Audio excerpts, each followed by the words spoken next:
Hello everyone, welcome to burning drips.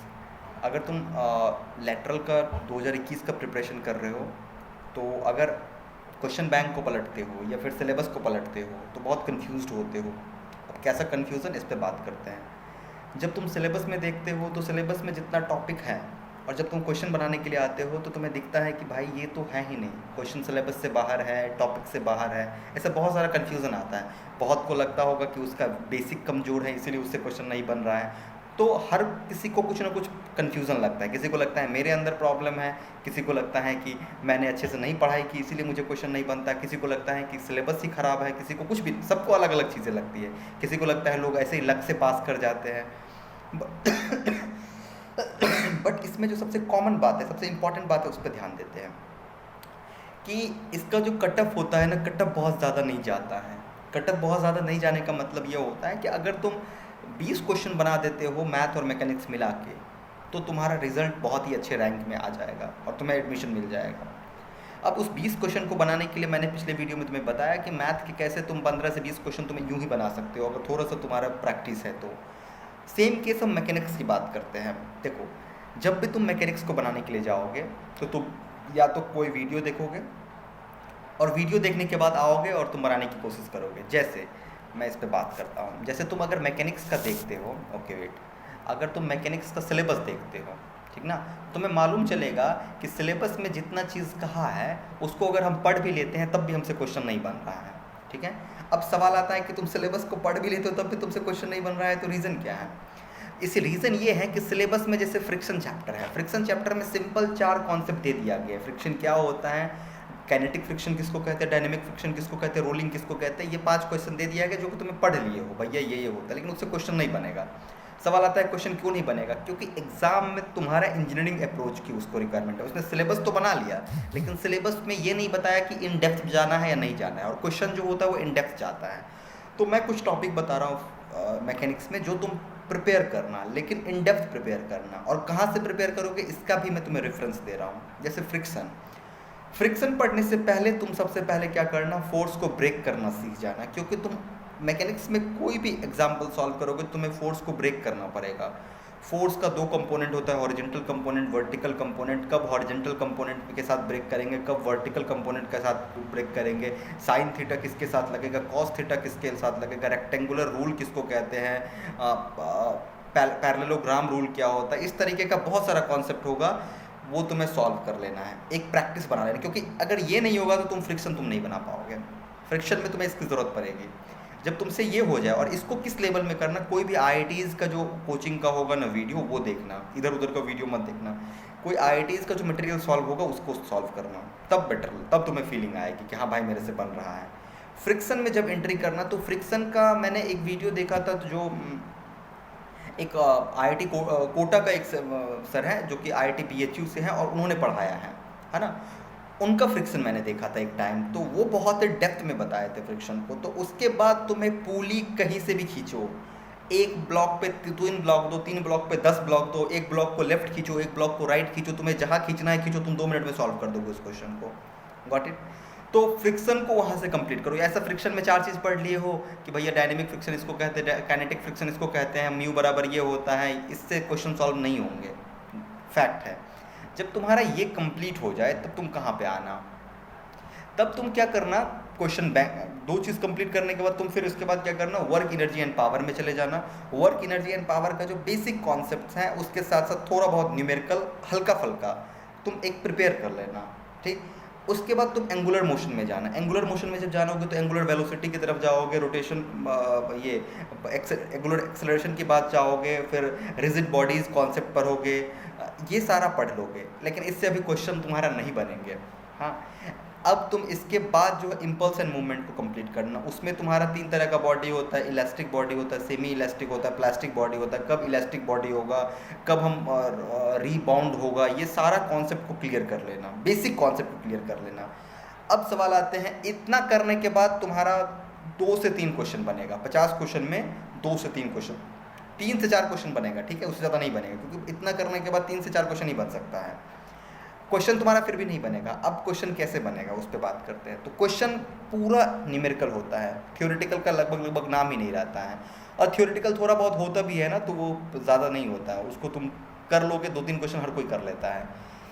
अब numerical को कहाँ से सॉल्व करोगे? तो न्यूमेरिकल को सॉल्व करने के लिए तुम्हारा अप्रोच होना चाहिए कि उस चैप्टर का IITs में पूछा हुआ क्वेश्चन सॉल्यूशन मुझे मिले, या फिर मैंने बोला था एम करीम का बुक, एम करीम के बुक में न्यूमेरिकल है डाला हुआ, जो तुम्हारा प्रीवियस पेपर में पूछा हुआ न्यूमेरिकल है उसी के तरीके का जो न्यूमेरिकल होगा उसको बना जाना। जब तुम न्यूमेरिकल एक क्वेश्चन पे 10 न्यूमेरिकल बना के प्रैक्टिस कर लोगे तो बस हो गया। इतने टॉपिक का अगर तुमने न्यूमेरिकल सॉल्व कर लिया तो मेरा विश्वास मानो कि 50 क्वेश्चन में तुम्हारा 10 से 15 क्वेश्चन बहुत ही आसानी से बनेगा और तुम अंडर 50 में रहोगे, बहुत अच्छे रैंक के साथ रहोगे। और वो रैंक तुमको नसीब से नहीं मिलेगा, तुम्हारी मेहनत से मिलेगा। ठीक है, अब न्यूमेरिकल को जितना ज़्यादा कर सकते हो प्रैक्टिस, जहाँ से कर सकते हो प्रैक्टिस, गूगल करो, यूट्यूब देखो, कहीं से भी देखो, लेकिन न्यूमेरिकल तुम्हारा होना चाहिए। अब इसके बाद ये जब तुम्हारा हो जाएगा तो इसके बाद जब तुम क्वेश्चन पढ़ने आओगे ना तो प्लीज़ पूरा क्वेश्चन पढ़ना। मैकेनिक्स के क्वेश्चन का एक रूल क्या है ना कि पूरा क्वेश्चन पढ़ो और क्वेश्चन को ब्रेक करो। जैसे एक मैं कोई क्वेश्चन तुम्हारा देख रहा था तो उसमें मुझे दिख रहा था, जैसे एक है कि a work done of moving body, एक मूविंग बॉडी है जिसका मास है 4 kg और यूनिफॉर्म वेलोसिटी के साथ वो जा रहा है। एक सरफेस है जिसका म्यू दिया हुआ है तो बता रहा है वर्क बताइए निकालना। तो अगर तुम वर्क, एनर्जी एंड पावर तुम पढ़े हुए रहोगे तो तुम्हारा ये क्वेश्चन बन जाएगा। वर्क डन कह रहा है, मूविंग बॉडी का वर्क डन निकालने के लिए बोल रहा है, राइट इट। एक क्वेश्चन तुम्हारा इस तरीके से बन जाएगा तुम्हारा आसानी से, अगर तुमने बेसिक वर्क, एनर्जी, पावर पढ़े हो और उसका कुछ न्यूमेरिकल सॉल्व किए हो। ठीक ना। अब एक हार्ड क्वेश्चन की तरफ हम जाते हैं जो तुम्हें लगेगा बहुत हार्ड है। ठीक ना। एक ऐसा क्वेश्चन है, एक फिगर दिया हुआ है जिसमें कह रहा है कि एक पार्टिकल है जो एक डायरेक्शन में मूव कर रहा है, एक पॉइंट से दूसरे पॉइंट तक गया। यहाँ पे देखो 2 कॉन्सेप्ट यूज हो रहा है, यही खूबसूरत बात है मैकेनिक का। यहाँ पे 2 कॉन्सेप्ट यूज हो रहा है, एक पॉइंट से दूसरे पॉइंट तक गया, उसका एक ग्राफ दे दिया गया है और लास्ट में बोल रहा है कि काइनेटिक एनर्जी बताइए। तो kinetic energy is equal to होता है हाफ mv²। हमें इतना पता है बेसिक, लेकिन फिर भी ये क्वेश्चन नहीं बनेगा क्योंकि हमें सिर्फ पता है kinetic energy is equal to half mv² होता है, लेकिन हमारा न्यूमेरिकल सॉल्व नहीं होगा क्योंकि इस न्यूमेरिकल में v की उसने वैल्यू बात ही नहीं की है, ना तो v की बात की है, मास की उसने बात कर दी है। ठीक ना। तो उसने v की अगर बात ही नहीं की तो v कहाँ से निकालेंगे? तो इस ग्राफ से v निकालेंगे। और v कैसे निकालेंगे? तो v निकालने के लिए क्या होता है, हमें पता होता है ds/dt, ds/dt is equal to v होता है, लेकिन ना यहाँ तो s दिया हुआ है ना ही t दिया हुआ है, लेकिन ग्राफ दिया हुआ है।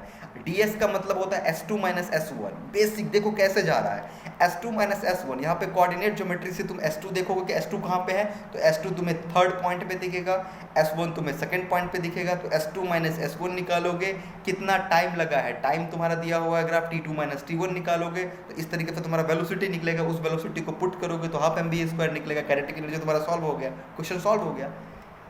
तो तुम्हें थोड़ा सा डीप में जाना पड़ेगा, हल्का हल्का, जितना टॉपिक मैंने बताया उस टॉपिक के हल्के से डीप में जाना पड़ेगा।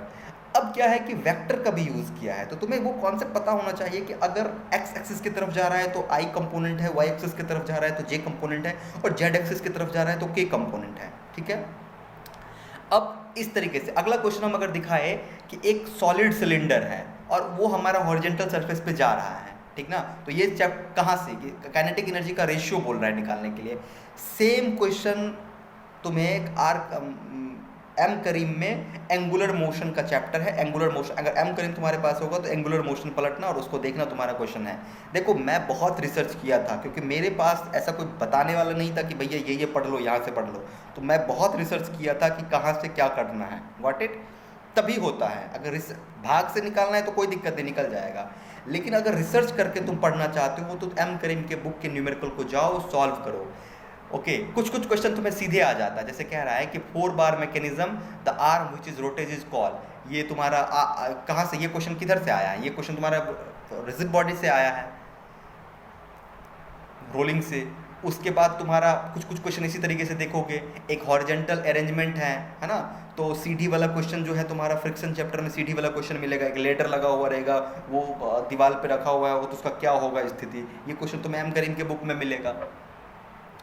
एक ब्लॉक है, बोल रहा है कि एक block of mass M mass का एक ब्लॉक है जिसको एक इंक्लाइंड प्लेन, देखो इमेजिनेशन करना पड़ेगा, ठीक ना।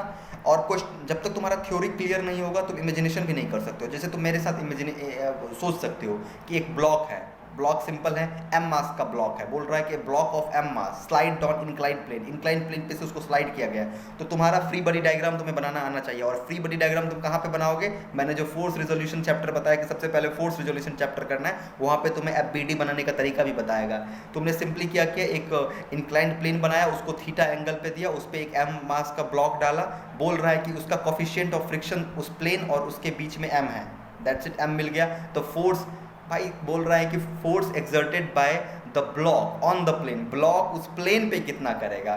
तो ब्लॉक जो होगा, ब्लॉक का फोर्स का दो कंपोनेंट होगा, एक वर्टिकल कंपोनेंट होगा और एक हॉरिजॉन्टल कंपोनेंट होगा। तो इस पे कौन सा कंपोनेंट लग रहा है, इस पे नीचे डाउनवर्ड mg लग रहा है, उसको हमें निकालना है।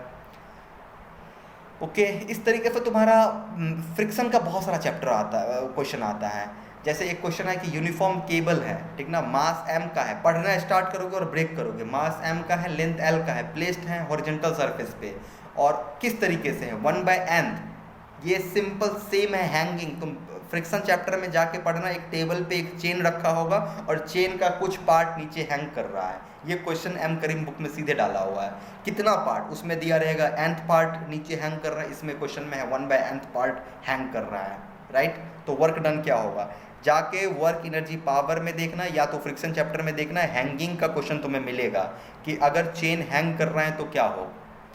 तो देखो दोस्त, मेहनत करनी पड़ेगी। जितना टॉपिक बताया फ्रिक्शन को न्यूमेरिकल बेसिस पे सॉल्व करना, इसमें जैसा फ्रिक्शन का क्वेश्चन पूछा गया वैसा क्वेश्चन तुम्हारा है।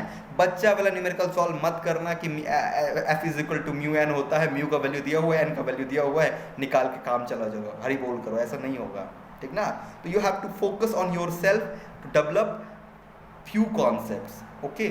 तो मुझे लगता है कि जितना मैंने बताया उतना करोगे, अगर तुम्हें और भी प्रॉब्लम होता है तो करना, और मैं ट्राई करूंगा कि कुछ मैं अपने तरीके से बनाने की कोशिश करूंगा, हाँ ना।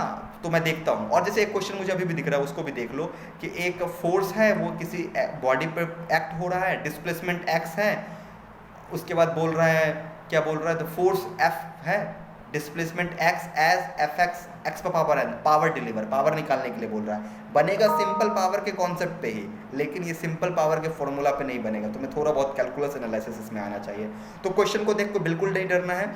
मैथ में अगर तुमने 10 क्वेश्चन उधर सॉल्व कर दिया, 5-10 क्वेश्चन मैकेनिक्स में तुम्हें मिल जाएगा। अगर बेसिक मैकेनिक्स तुम्हारा ठीक रहेगा तुम्हारा मिल जाएगा, और 20 क्वेश्चन में तुम्हारा रिजल्ट आ जाएगा बहुत ही अच्छे तरीके से। नेक्स्ट वीडियो और डीप में लाएंगे। Thank you and best wishes.